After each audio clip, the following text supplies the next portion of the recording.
আসসালামু আলাইকুম প্রিয় বন্ধুরা। আজকে আমি আমাদের এক চাচিকে আমরা কবর দিয়ে গেলাম। আপনাদেরকে আমি সে ভিডিওটা দেখাচ্ছি যে কিভাবে লাশকে নিয়ে যাওয়া হচ্ছে এবং প্লাস আমরা যাচ্ছি।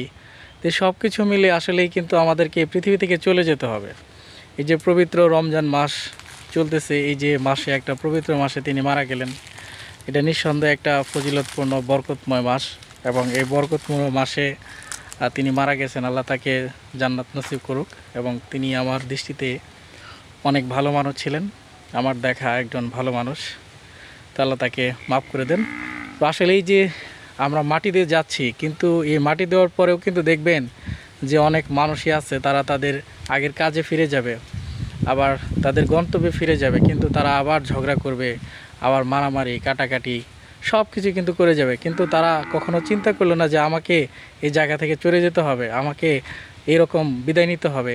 আমার বিদায়টা আসলে কত সুন্দর হবে কিনা, বা আমি বিদায় আমি কি সুন্দরভাবে যেতে পারবো কিনা, আমি রহমতের মাসে বা বরকতের মাসে বা এই মাগফিরাতের মাসে যেতে পারবো কিনা, সেটা কিন্তু আমরা অনেকে জানি না। যে আসলে কখন কার মৃত্যু হবে এটা কিন্তু আমরা জানি না।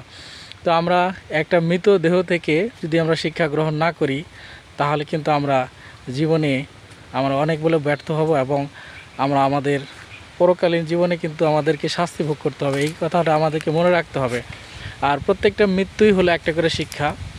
আর যার জন্ম হয়েছে তার কিন্তু মৃত্যু হবে। এই জন্য কিন্তু আসলেই জন্মিলে মরিতে হবে, কথা যেমন সত্য, ঠিক জন্মের পরে যে আপনাকে কৃতকর্ম ভালো করতে হবে সেটা কিন্তু সত্য।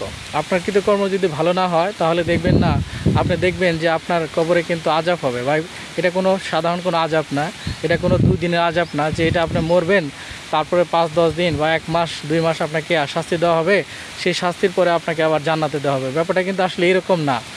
এই কবরটা হলো এমন একটা জায়গা, এই জায়গাতে আপনাকে অনেক দিন থাকতে হবে।